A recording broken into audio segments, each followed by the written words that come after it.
Hello, welcome to Human Tech, a podcast about the intersection between humans and technology. My name is Guthrie. I'm here with Susan. Hello, Susan.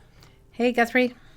And today we are talking by fan request about Flashbulb memories. Fan request. I Cool. know. Okay. Yeah. There's a podcast I like to listen to called First Mondays, which is all about the Supreme Court. And they would. Yeah, I know. Of course.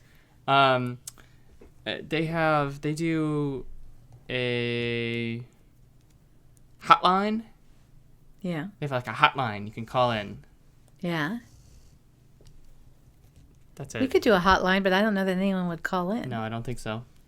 We could try it. It's kind of fun. That'd be No, fun. I don't want to give out my personal number, even though it's everywhere. Well, we But could set up a special it number. was kind of a fun thought. Okay, So, and then what did they do in the hotline that you were interested in? nothing. People just called in. Okay, but what does this have to do with Flashbulb memories? Oh, I was just saying because it was a request. So I was gonna make a joke that like people had called into the hotline, like requesting. People called into our hotline Yeah. and did someone really request that we talk about Flashbulb memories? Yes. Oh, okay, good. All right, well, let's talk about Flashbulb memories. What do you know, Guthrie, about Flashbulb memories? No, I know. Well, I know a lot about Flashbulb memories because we kind of talked about them during the past. So, that's On a podcast? we mentioned it during a memory section. I'm 90% sure.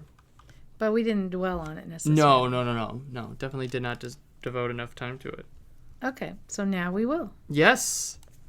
All And right. it's a topic that you've written about in your books. I have. So yeah. I will consider you somewhat of a definitely not an expert, but The guy who's an expert on Flashbulb memories, his name is Ulrich. I don't know if it's Neisser or Neisser, Neisser. And he actually is no longer with us. He passed away in 2012. And he's sometimes called the father of cognitive psychology. Cognitive psychology became really popular in the 1960s and 70s as a reaction against B.F. Skinner and his behavioral psychology. You probably don't want to know the history of psychology, so I can stop here. I think you need to start with a certain Aristotle and work your way through the Nietzsche. That's all right. No, we won't do that. But anyway, Ulrich Neisser, and I apologize if I'm pronouncing that wrong. He did a lot of research on memory, and he did this one study on flashbulb memory that I really liked a lot, which actually, this is so funny, talking about memory, because my memory is that his research had to do with 9/11. And then I was just looking it up before we started this podcast. I think you told me that his research had to do with 9/11. Yeah, but if you read my book... Oh, no. Well, I'm glad I didn't just talk about it because I would have been incorrect. Well, it's a good question. I wonder if I updated it in now I'm doing the thing where I turn and look at my bookshelf again. I'm always doing that.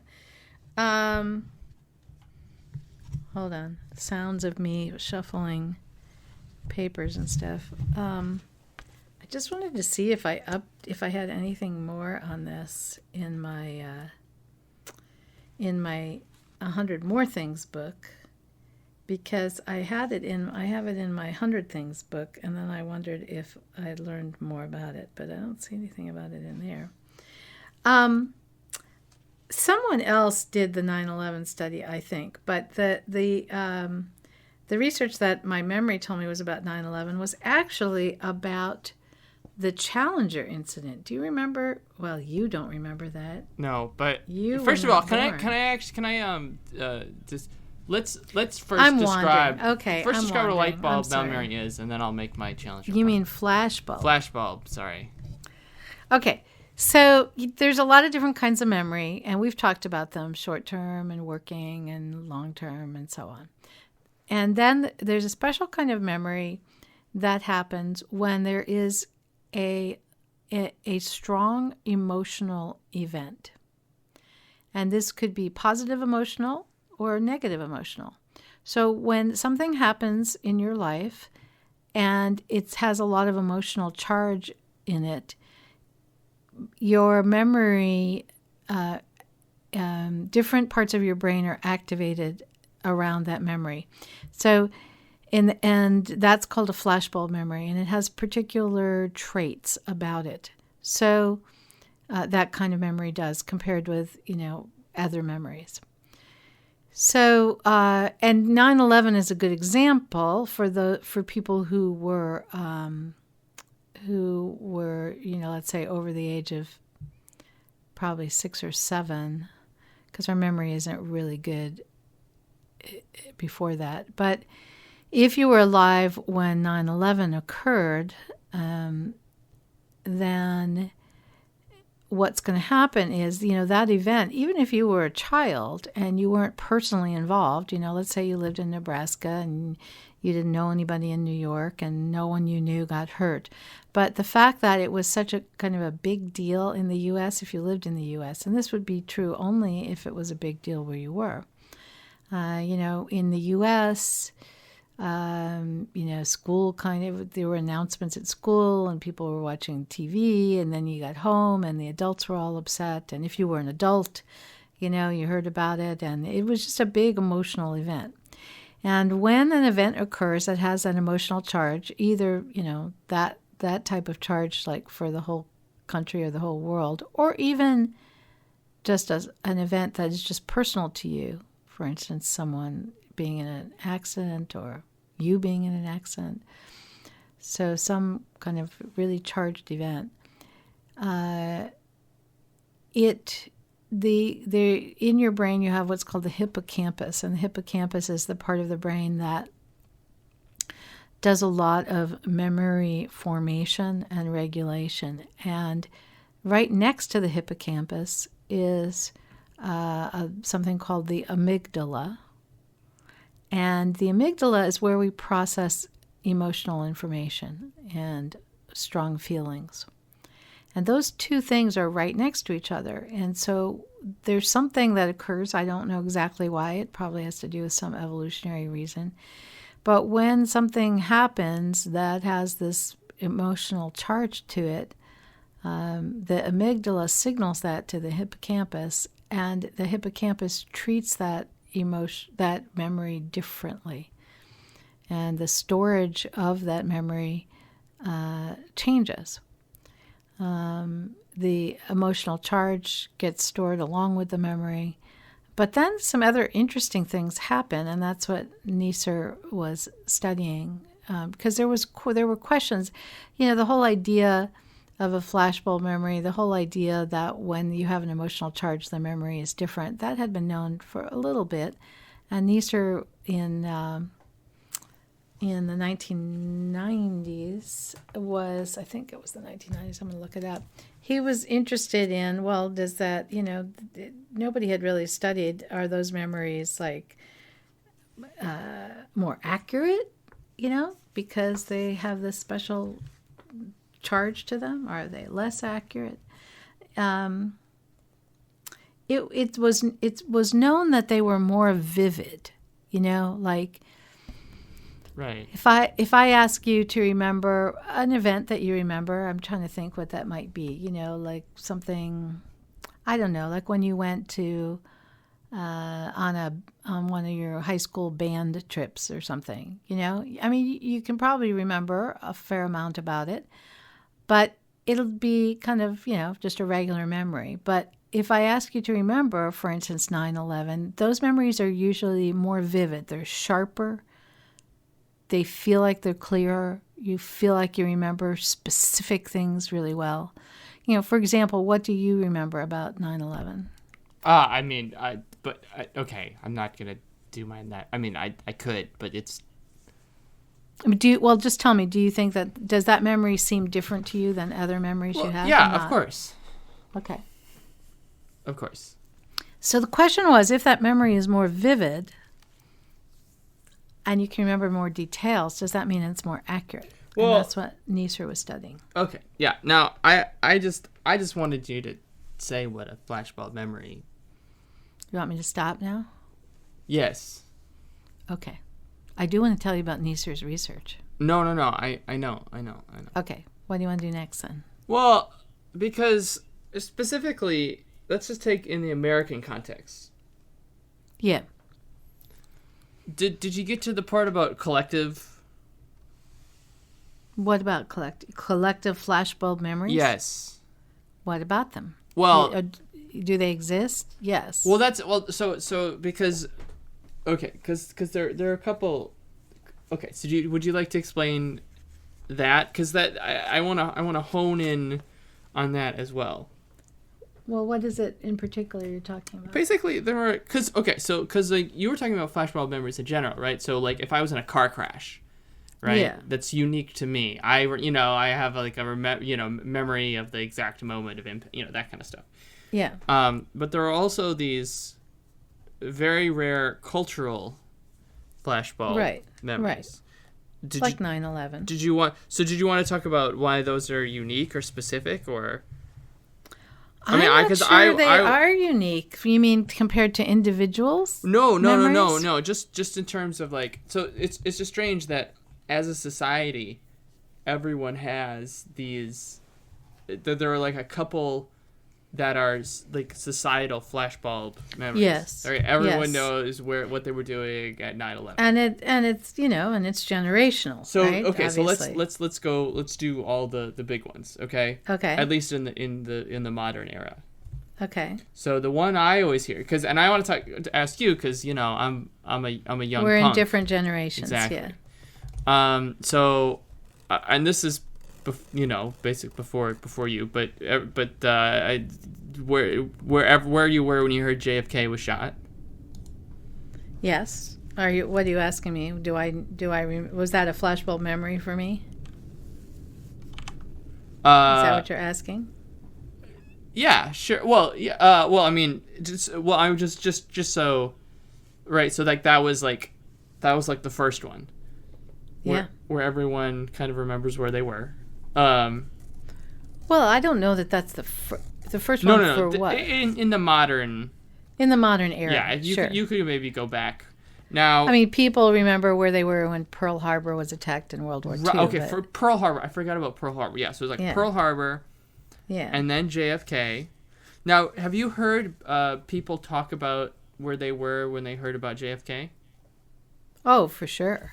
And when those people talked about it, and specifically, because the question that was posed to me that I didn't really have an answer to, which is why I wanted to talk to you about this subject, was, okay, so you have like the collective flashbulb memory of society. Yeah. But we'll get to 9/11, but so people who like the JFK assassination, like, what was the flashbulb? Because it's not like, so like in a car crash, okay? And this is where I wanted to kind of get into the distinction before we move forward. Yeah. So if I have a car crash, right, that's very bright, right? I remember all of it. But that's because the event happened to me. Like, I was there. I saw it. Yes.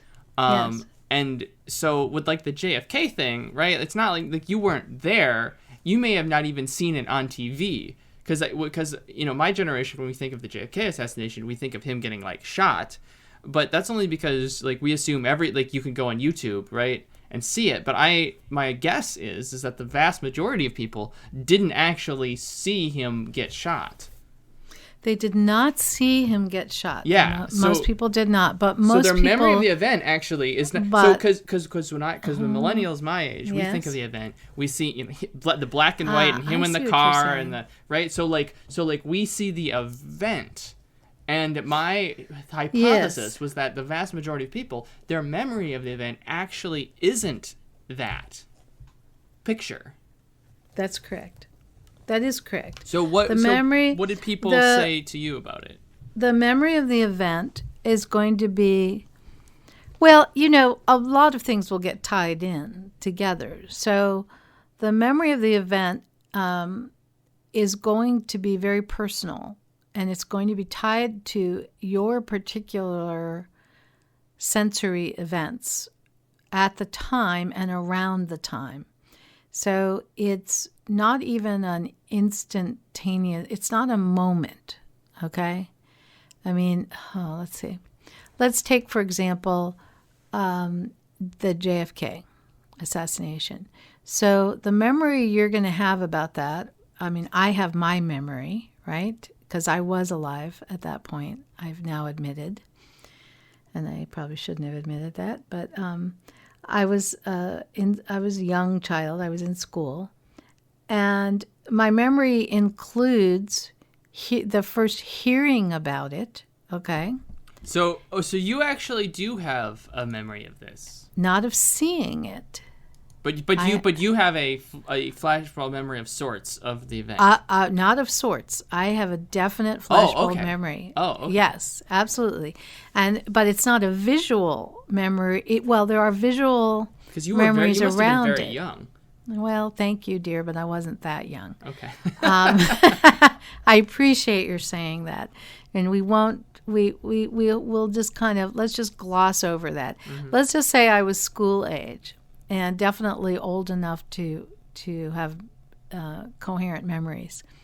Although I don't have a lot of memories about that time in my life because I was young and it was a long time ago. But I do remember, I mean, as we're talking about right now, my flashbulb memory comes back and I can see the classroom I was in. I can see... That must be a riot. So where I was sitting in the classroom. Sure. Question. Yes. What did the classroom look like in 1963? Oh, well, it looked very different. Well, I don't know if it looked different. I mean, we had chairs. We had individual little desk chair things made out of wood and metal, and they opened up, which I think those are still around, aren't they? Oh, yeah, of course. Where the top lifts up. This was at, I think it was at, I moved around a lot, so I went to a lot of schools, so sometimes it's hard for me to pinpoint schools. But I mean, I remember the classroom. I remember I think it was in Rockford, Illinois. I remember what happened was we're in our classroom and an announcement came over the loudspeaker that President Kennedy had been assassinated. And then, because this was a long time ago, so you were sitting there and I'm sitting there working on my math. School announcement. I regret to inform. Yes. And then what they did was they had a few TVs in the school. Oh, they did. They did, not a lot. So they wheeled a TV into like a classroom, and then other kids from other classes would come into that room. So then and they did that, so we were all herded in, like, 3 classrooms were now together in one. And we turned on the TV and we saw the report. I think it was Walter Cronkite. And we saw the report and the updates that they had on TV. So there was a visual component because of the television coverage. Now, at that point, he'd already been shot and he was already in the hospital. So do you have another memory of when he actually passed then? Yes. I mean, but the whole thing is a flashbulb memory. It's like, right. Yeah. It's not, we say flashbulb and you think that means one instant, but it's not. It's not. It's a whole, I mean, the memory goes on for, a couple of days, because there was that moment when we heard about it, but then there was the watching of the TV, and then there was, the rest of the day at school was kind of weird, and the teachers didn't really teach a subject. We just kind of talked. And then we went home and had to go through it all over again with a reaction our parents were having, and it was all you watched on TV. And then, a couple of days later, there's the funeral, and there's all the things about the TV, on the TV about the funeral. So the whole thing altogether really becomes part of that flashbulb memory. So it might have visual components, but it's not as though very many people actually saw. But there was video, right? I mean, the video has been studied forever, right? So there was video, and we saw the video over and over and over and over again. Very similar to what happened with 9/11, right? Okay. So, so I'll kind of stop there and see what other questions you have. And, the Challenger event, I was around for that, so I have a memory of that. Well, let me actually ask you about from one 9/11. generation to another. Yes. I've never understood why the Challenger event was a cultural flashbulb. People always say, "Do you remember where you were when the Challenger exploded?" Yes. But I've never understood it. Rockets explode all the time. There were airline crashes all the time. Yeah, there was terrorist attacks before. I know. Like horrible stuff happened all the time. So why the Challenger? I think, especially back then, the news media was very different back then. And there were a lot of events that happened in the world that got reported on your nightly news. Okay? Remember that we're pre-internet, we're pre-cable news. Yeah. Right? There is no CNN, there is no Fox News. There's ABC, NBC, CBS, and PBS. Mm-hmm. And so you had your, and there's the, radio stations. There was some talk radio, but they didn't cover things like that very much. Basically you had your top of the hour news, and then you had your nightly news broadcast on TV. And so a lot of stuff that was going on in the world just got covered in the nightly, news broadcast on TV. And when it was done like that you just didn't remember, it's like no big deal. Yeah, it's the nightly news. But if the TV stations interrupted regular programming, like that phrase, we are interrupting regular programming to bring you this special message. When that came on the TV, your heart raced, okay? This was something big. They never interrupted the soap operas or whatever, They never did unless, someone had died. Or some big world event had happened. And I'm speaking obviously just of the U.S. I don't know what it was like in other countries. But we were programmed in a way to react, that happened and you stopped everything and you were glued until they came on and told you what was going on. It was big. It was momentous. And they did not do it for very many things, and they did it for the Challenger. So I think that's what made it a flashbulb event, because now the reason the media might have thought it was a big deal was it was the first time, I believe, I could be wrong on this. If it wasn't the first time, it was the first time that was really publicized that regular people were going into space, okay? Not astronauts. So there was a teacher on this mission, a regular school teacher, and she died in the Challenger explosion, and I think that's why they made such a big deal of it. And that seemed to be like I said, the media made a big deal of it, and we all have a flashbulb memory about it because of that. And I think that's the only reason, really.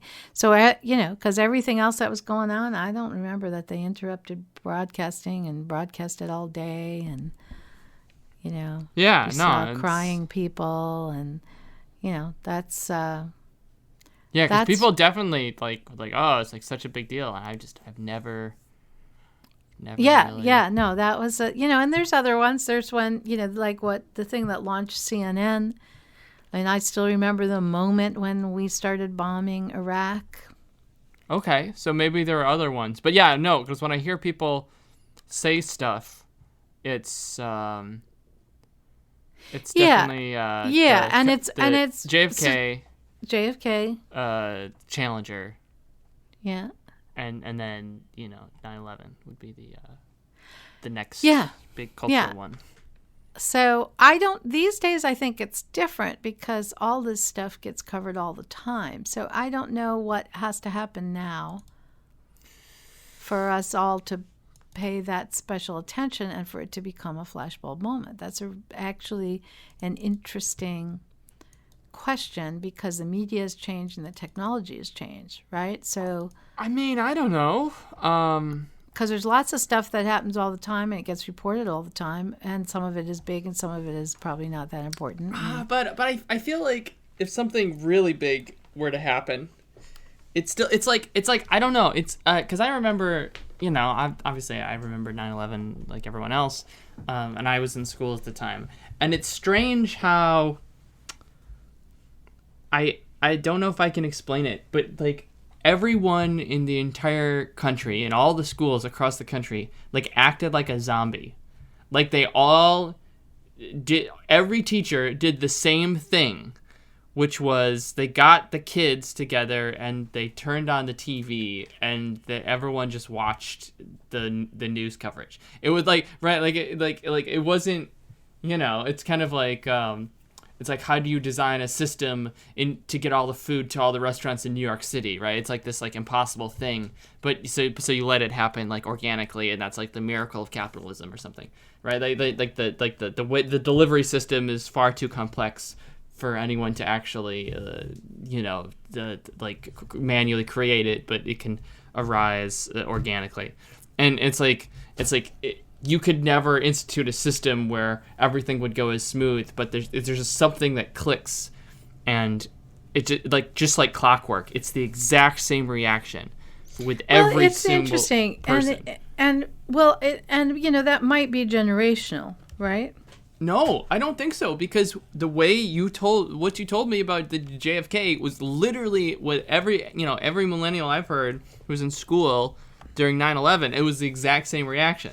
But my question is, if something happened now, okay? Yeah. What would the teachers in the school do? I bet you they'd turn on the TV and everyone would watch the coverage. I just feel like it's just like this. It's not even that. Like the thought that like you wouldn't show the kids or. And I think that I mean that's a, yeah. I mean then I think that came up with the 9/11. Is like, should little kids be seeing, because some of the 9/11 footage was kind of, was pretty horrific. So that's part one. The other question specifically that I was asked was if there is an actual difference now in the media age, because your memory of JFK thing, like you didn't actually see him get shot, and Challenger, most people were not watching live. Perhaps the moon landing was another one. Tell me about your memory of the moon landing. Yes, the memory of the moon landing was another one. Because I'm not sure it's a flashbulb memory. I feel like it's more of like a shared cultural event, if that makes sense. So here's the difference. Because everyone was watching at the same time. It's a great question. Now, first of all, I have to say I was younger then, so my memory's right. Less clear. Yeah. But it was the same thing where everyone. Here's the difference. That was a cultural event and it was important to our culture, but it wasn't a big emotional shock. I mean, we all knew, right? I mean, it was scheduled. Well, yeah. So we were waiting. That was the other thing. We right? were like, in fact, they weren't ready, and we're sitting around in the classroom with the TV on. No, well, because I was talking to another millennial friend about it, and I was like, yeah, the moon landing, like everyone was watching, and like why wasn't but like were people following along while it was happening? And I was like. They were on the moon in like the 60s. There wasn't a live stream. They had to like get signal from the moon and beam it to Earth, and then they like assembled it and like released it to the public. It was no. Was it? This is not accurate. There was. There's a delay. Was a delay. But there was news coverage from Houston. So we got to hear it. as Houston heard it. Okay? So there was audio. So the picture we saw, this is my memory. Now we have to talk about whether these memories are accurate. And I'd love to check. We'll have to check this. My memory is that what we were seeing, well, first of all, they always had the little simulations, although they were really bad. God. Like with really clay bad and back stuff? then. Really bad back then. Oh, that's great. Little diagrams and stuff. But then we saw a little bit of Houston headquarters, and we listened to the audio of Houston. But see, that was not a big emotional event. Okay, I mean, we were all excited, and the U.S. was very proud, and so on and so on, and it was kind of a big deal, but not an emotional impact. So that is for most people. Is that Apollo 11? Is that the specific one you're talking about? What? That, because you said the moon landing that you're talking about. There was a bunch of moon stuff. I'm talking about the moon landing. One small step. Neil for Armstrong. Man. Yeah, okay. One big step for mankind. I just wanted to clarify, because there was there's a lot of Apollo. No, that's the moon landing. I don't know what other ones there are. Well, they went around the moon. Yeah, no, I'm talking about when we stepped on the moon. But it wasn't. It wouldn't have been an emotional event. It's not a flashbulb memory. So I can kind of vaguely remember gathering around and listening to it, but it does not have any of the same type of memory as JFK or Challenger or. And Challenger, for me, interestingly, has probably less of an emotional charge than other people, and there's some reasons behind that too, which have to do with what was going on with me and where I was and so on. So yeah, no, it's. So what's your question though about cultural memory or cultural events versus flashbulb events? Yeah, I'm not sure I understand your question. Well, okay, so that was like a because. Everyone was watching, so like everyone remembers the moon landing, but maybe do they remember like where they were? Because it wasn't really like a shock or surprise. Because it wasn't a shock, it's not going to be the same. Okay. They're not going to remember, where they were and what they did afterwards and all of that the way they are for other flashbulb memories. Because it's probably not a flashbulb memory for most people. Right. So. Yeah. All right. So that was one question. Yeah. The other question was, is there a difference, because I did not see a whole lot of 9/11 live myself, personally. Both of the planes had already hit at that point when I got in front of a TV. Okay. And I did see the towers fall, or maybe one of the towers fall. Okay. And that was, the surprise. But I feel like to my, what was then, I think, 13, 14-year-old mind, it wasn't, like, it was surprising, but not that surprising. I mean, the building was on fire, It was like, oh, that's really bad. But my young brain, could be like, well, if the building's on fire, yeah, it might collapse. Like, it wasn't, whereas like a plane hitting a building would be something that would be like beyond the pale of imagination. And I was talking, but I certainly know other people my age, and probably just other people in general, had started watching, because there was a bit of a delay between when the first plane hit and when the second plane hit. Yeah. And then there was weird Pentagon reports, and there was a lot of confusion that day. But like, so I know people who were watching, and then the second plane hit. Yeah. But of course, they didn't really know it was a plane. Like, something hit the other building, that was like, it was like, I feel like it was like almost a bigger impact, if that makes sense. Because it was like more shocking to actually, you're just like watching this disaster, and then you're watching you watched the car accident live. Well, and I think it even goes beyond that too, though. If there's a difference between that and like I remember, right? Like you remember JFK because you remember the news coverage and stuff, but you didn't see the act. You weren't just like watching the thing when it actually happened. And I'm trying to see if there's maybe a difference, or if the flashbulb is the flashbulb, and like whether you remember see the event. Yeah, or not. there's possibly a difference. And if you first of all, it would definitely be different if you were there, right?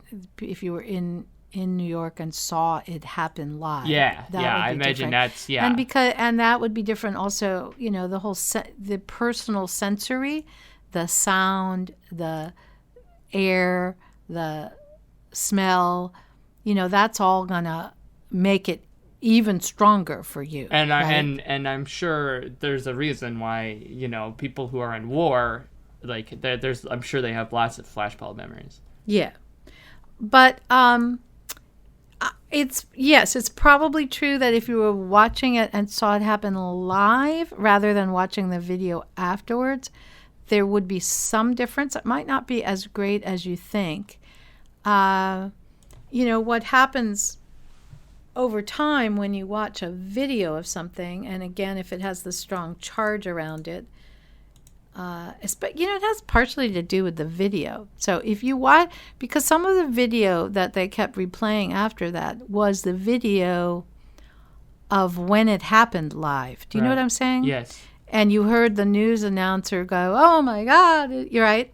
Because they were covering it, and then it happened. So if you saw that, even though you didn't see it happen when it happened, it's still very similar to having the experience of watching it as it happened. Right. And I think the other thing that added to the flashbulb issue at that point was that was the point at which people realized this was an attack. Do you know what I mean? Yeah. It wasn't just like an airplane that strayed and, what's happened. And right. When that happened, it turned the event into something different. And Americans are not used to being attacked on our. I mean, that hadn't happened since. Well, it had kind of happened in with some of the bombing, like for instance, in Manhattan previously, but that hadn't really been, attention hadn't been brought to that. So as far as Americans were concerned, we hadn't been attacked in a large way since Pearl Harbor. And, we're not used to being attacked. And so that was a very big deal when people realized, wait a minute, this is an actual attack. So that also added to the flashbulbness of it all. Okay, now I want to talk about whether these memories are accurate. Do I get to talk about that yet? Yeah, let's roll into. Well, one more thing. I just go ahead. Because you were talking about future flashbulb memories. What do you mean? Well, it's all going to be live streamed, right? And does that make a difference? Oh, you mean these days? Yeah. I still think that when the next big thing happens in 10 or 20 or, however many years. I hope it's that long and not sooner, but yes. That there's that it will be the same as it has been for a very long time. You don't think the new media stuff will make it different? I feel like it does, but everyone will just turn on ABC and whatever, and they'll be watching the same footage. It's a good question, and it'll be interesting to see. And it's an interesting question about whether, where do we turn in times of uncertainty and tragedy? Are there some sources that we feel like, we trust or, we need to hear from? Do you know what I mean? Yes. what are those? And maybe you'll just go to your news source of preference. I mean, I remember 9/11. You know, we were just CNN, Fox News, and MSNBC, ABC. Like we were just like clicking through. Yeah, I don't know. And we eventually landed somewhere. I think CNN. Yeah, that'll be interesting to find out. All right, but you know, they all had the same footage. It's not like they were like right. Right. So. Okay, let's go into research then. Let me talk about Neisser's research. So, when the Challenger event happened, now I got to get my book out again. What did I do with it? I put it away. Oh, here it is. On page 60 of the famous book, 100 Things Every Designer Needs to Know About People, we talk about flashbulb memories. So we've talked about the fact that they're vivid, but are they accurate? So the day after the Challenger event, Ulrich Neisser was he was a professor, and in his classroom, he had his students write down their memories of what had happened the day after it happened. Okay?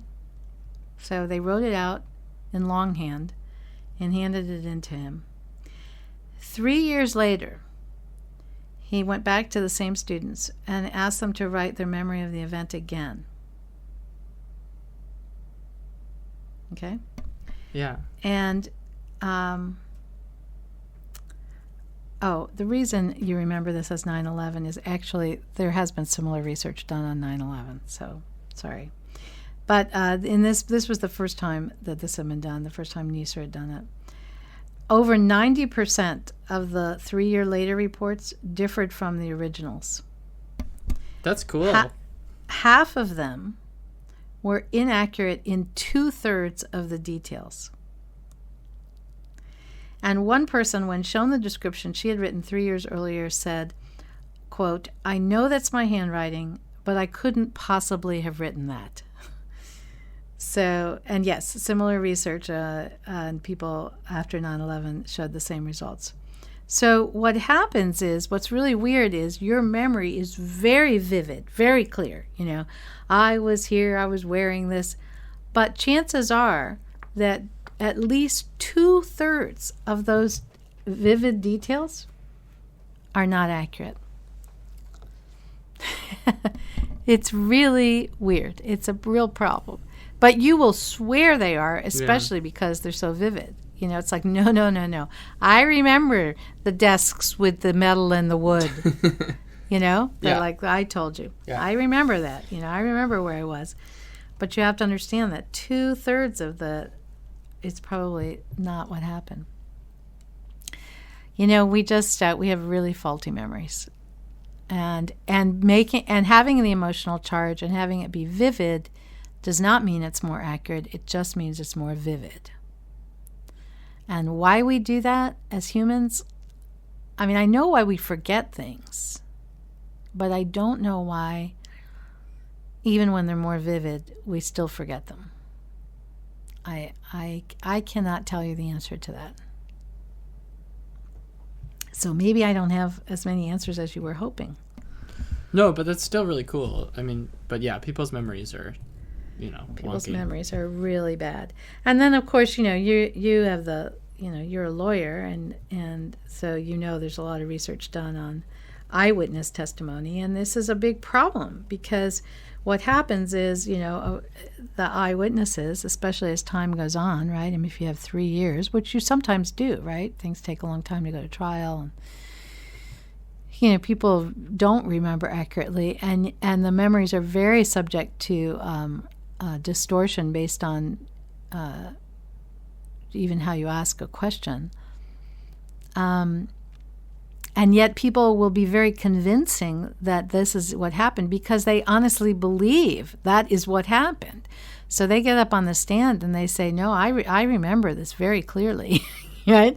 The blue car came around the corner and hit the red car, and that's their memory. But it's it may be totally inaccurate, but they can be very convincing because they are so convinced themselves. And it's not that they're lying. That's what they vividly remember about, an event that they saw. And that, there's also, I don't know if we've ever talked about the interesting research, which you may be familiar with, again, because of the legal background you have, that just the way you phrase the question, so if you have people like that are, watching a video, let's say you have jurors who are watching a video of something that happened. Yes. Or they're listening to a defense lawyer or the prosecutor summarize the events. If they say things like, do you recall where the red car was when it smashed into the blue car? Right. Versus, do you remember where the red car was when there was a collision or it hit? Or if you use a strong word like smashed, it changes people's memories. Right. So it's very easy to affect memory just by what you say. And it's very easy. There's some great stuff about false memories. I mean, you can create false memories in people. Other people can. There was there's been stuff done on kind of strange reality TV shows where they take people and drive them by a park and say, oh yes, your mother told me about when you were here, blah blah blah, and then the person starts to remember it and to tell you more details, and it never happened. Right. So, yeah, our memories are unfortunately not particularly wonderful. So, what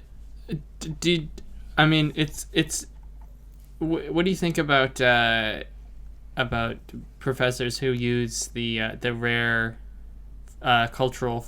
What would you? It's like a cultural flashback or flashbulb. For when it like all happens to everyone in a society. You mean, what do you mean when professors use that? What do you mean? Well, it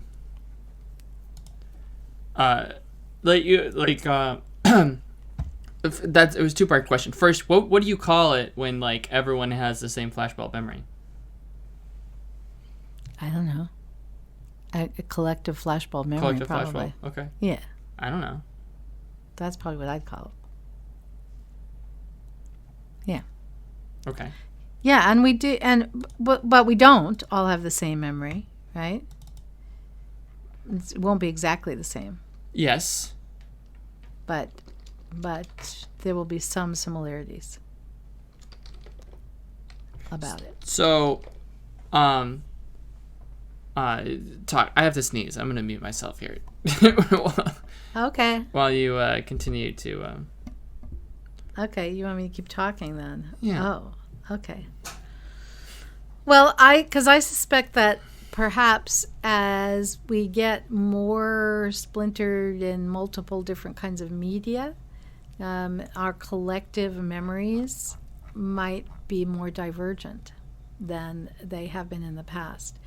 Because you really used to have, millions of people who all saw the same news broadcast and all saw the same video. And so their memory of that video is going to be, even if it's inaccurate, it'll be somewhat similar because they all saw the same thing. But nowadays, if something happens and, if you watched it on, there's not just 4 news networks, there's like 10 or more. And they all have their own slant and their own bias, and they're showing different things. And so our memories are changing. I think it leads to some of the divergence that we're seeing, some of the differing memories of what happened, because we're not all watching the same video and hearing the same news. And we might be hearing it about the same event, but we're not hearing the same information. And also, I think the information coming to us now is more opinionated. It's more curated. Right. And So I think our collective consciousness, you might say, is not as collective as it used to be. It's a fractured consciousness, and I think that's adding fuel to this whole fractured feeling we have that we're not all, one collection of humans all having the same experience. Right. So it's an interesting thing that's happening. All right, Guthrie. I think we're done. Okay. I think I'm going to leave you to your own flashbulb memories, inaccurate as they may be. Yes. And boy, there's probably a few announcements maybe we should make, huh? Yeah, go make a bunch of announcements. Well, I just want to mention that since we did whatever would have been our previous podcast, we have, our online training courses, right, Guthrie? Yes.